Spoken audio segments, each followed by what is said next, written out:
உங்களுக்கு பிடித்த சுவைகளில் நீங்கள் விரும்பிய தரத்தில் பொடரான் ட்ரிங்க்ஸ்.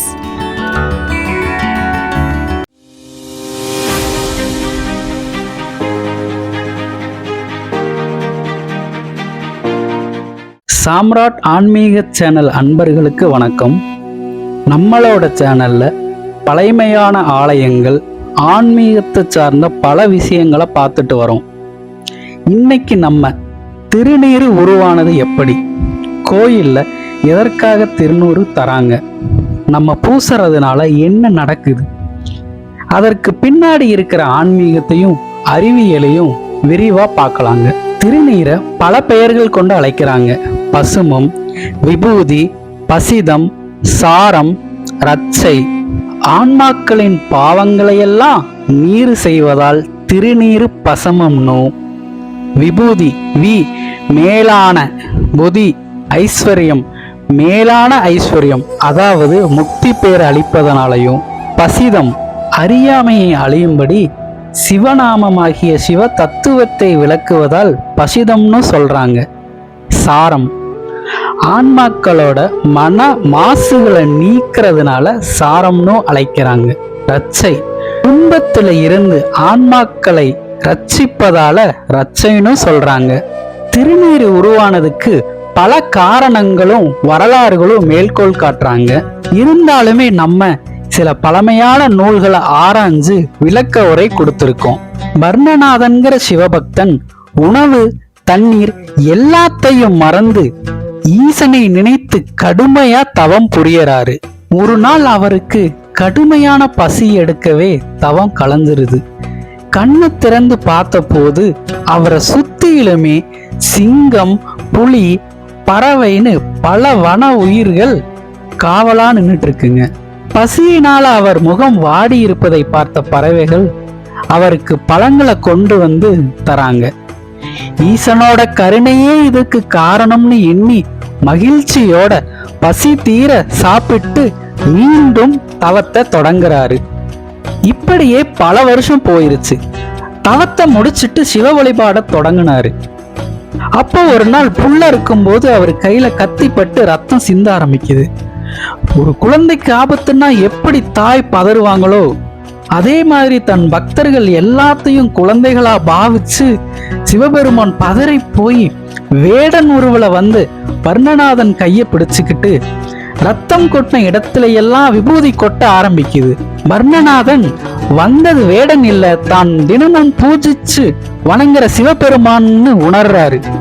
உடனே பர்ணநாதன், இறைவா சர்வமும் நீயே சர்வேஸ்வரா, இந்த அடியானுக்கு தங்கள் சுய உருவத்தை காண பாக்கியம் இல்லையான்னு கேட்க, குழந்தை போல வேண்டி மனம் இறங்குறாரேன்னு சொல்லி ஈசன் சுயரூபத்துல காட்சி அளிக்கிறாரு. சிவபெருமான், உன்னோட நல் தவத்தாலேயே இந்த சாம்பலை உருவாக்கின, அதனாலேயே இது விபூதின்னு அழைக்கப்படணும். அக்னியை எப்படி யாருனாலையுமே நெருங்க முடியாதோ அதே போல இந்த திருநீரை பூசிக்கிட்டவங்க கிட்ட துஷ்ட சக்தி எதுவுமே நெருங்காது. விபூதி என்னுடைய ரூபம், அதற்கு நீயும் துணையா இருந்து ஆசி வழங்குறாரு. ஸ்ரீ மகாலட்சுமிக்குமே உகந்தது விபூதி. திரு என்றால் மகாலட்சுமி, அதனாலேயே விபூதிய திருநீருன்னு அழைக்கிறாங்க. திருவிளையாடல் புராணம். மதுரையில முன்னொரு காலத்துல மிகப்பெரிய யாகம் நடக்குது. யாகத்தை முன்னின்று நடத்துறவங்க, இந்த யாகம் நம்ம திறமையினாலதான் நடக்குது, சிவனுக்கும் இதுக்கும் எந்த சம்பந்தம் இல்லைன்னும் பெருமையுடனும் ரொம்ப அகங்காரத்தோடனும் இருக்காங்க. இந்த செயல்னால சிவன் மிகுந்த கோபம் அடைகிறாரு. அகங்காரத்தை அழிக்க யாகசாலையை எரிச்சிடுறாரு. அங்கு இருந்த விலை மதிக்க முடியாத பொருட்களும் செல்வங்களும் விலங்குகளும் அங்கு கூடியிருந்த மக்கள்களும் எல்லாரும் சாம்பலாகிறாங்க. அந்த சாம்பலை உடம்புல பூசிக்கிட்டு ஒரு நாள் எல்லாருமே சாம்பல் ஆகிடுவோம்னு உணர்த்தி கடைசியில இது மட்டும்தான் மிஞ்சும், இதுதான் புனிதம்னு பக்தர்களுக்கு உணர்த்தறாரு. அசுரவதம். ஒரு காலத்துல அசுரர்கள் சிவபக்தர்களை ரொம்ப துன்புறுத்தினாங்க. சிவன் போராடி அசுரர்களை எரிச்சு சாம்பலாக்குனாரு. அந்த சாம்பலை உடல் மேல பூசி மாயை, ஆசை, அகங்காரம் எரிஞ்சாதான் உண்மையான சுத்தம் உருவாகும்னு அருளரை சொன்னாரு. இந்த மாதிரி பல காரணங்களும் புராணங்களும் விபூதி உருண வரலாற்றை எடுத்து சொல்லுது. தத்துவ ரகசியம்.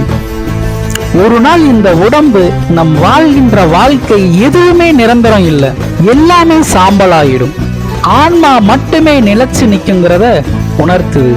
சாம்பலுக்கு இவங்க ராஜா, ஏழை, பணக்காரர்கள், பண்டிதர், அறிந்தவர், அறியாதவர்னு யாருக்குமே வித்தியாசம் காட்டாது. அகங்காரத்தை முழுவதையும் அழிச்சிடும். 3 கோடோட அர்த்தம். முதல் கோடு, நம்மளோட அகங்காரம் ஆத்திரம் அழிஞ்சு போயிரும்னு. 2வது கோடு கர்மா, முற்பகல்ல செஞ்ச பாவங்கள் போகும்னு. 3வது கோடு மாயை, பொய்மையான உலகம் அழியுங்கிறதையும் எடுத்துக்காட்டுது.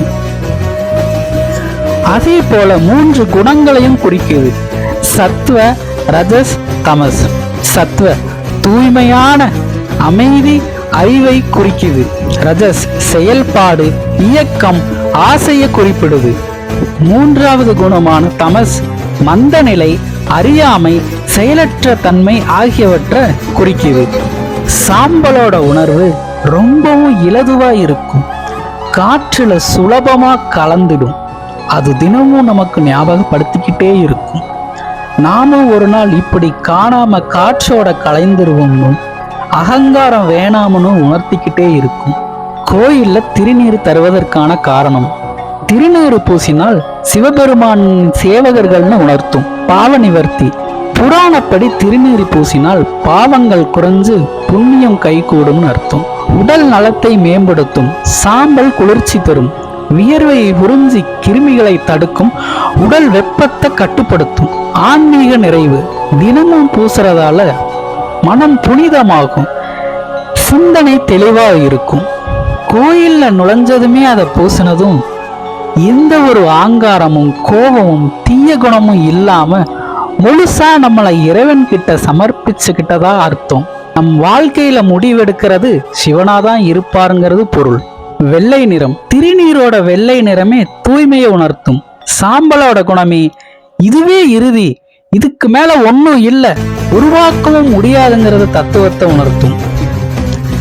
சைவ அகமப்படி நெற்றியில திருநீர் பூசுறதால அர்ஜுன சக்கரம், அதாவது 3வது கண் குளிர்ச்சி அடையும்னு, கவனிப்பு திறமை அதிகரிக்கும்னு, தேவையற்ற சிந்தனைகளை கட்டுப்படுத்தி மனதை அமைதியாக்கும்னு சொல்றாங்க. விபூதி பழைய தயாரிப்பு முறை. பஞ்சகாவியம், பால், தயிர், நெய், பசு மூத்திரம், சாணம் யாகத்துல எரிச்சு புனித சாம்பல் எடுத்து அகர்பத்தி நறுமணம் சேர்த்து திருநீர் தயார் செஞ்சாங்க. இது புனிதமோட சேர்த்து மருத்துவ குணமும் கொண்டது. இறந்தவர்களுக்கு திருநீர் பூசுவது கூட ஆன்மா சிவன் பாதம் சேர வேண்டுங்கிறதுக்காகவே. திருநீர் இது நம் நம்பிக்கையோட கவசம். பூசிய உடனே உடல் புனிதமாகும், மனம் அமைதி பெறும், ஆன்மா பரமசிவனோடு இணைந்து விடும்.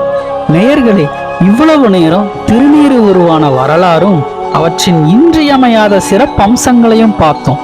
இது போல ஆன்மீக தகவல்களை தெரிஞ்சு கொள்ள சாம்ராட் ஆன்மீக சேனலை லைக் பண்ணுங்க, ஷேர் பண்ணுங்க, சப்ஸ்கிரைப் பண்ணுங்க. நன்றி. திருச்சிற்றம்பலம்.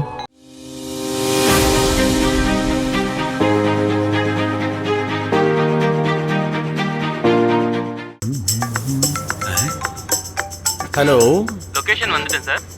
கரெக்ட் டைமுக்கு ஃபோன் பண்ணப்பா. சார் ஃபாஸ்ட்ராக் டாக்ஸில் நீங்கள் அட்வான்ஸாக கேப் புக் பண்ணிங்கன்னா நீங்கள் வரத்துக்கு மொழி நாங்கள் வந்துடுவோம். என்னப்பா உனக்கு பர்த்டேவா? எனக்கு சார் ஃபாஸ்ட்ராக் டாக்ஸியோட 25th anniversary. அப்போ 25 வருஷமா ஃபாஸ்ட்ராக் கூட கஸ்டமராக இருக்கேன்னு நானும் பெருமையாக சொல்லிக்கலாம்.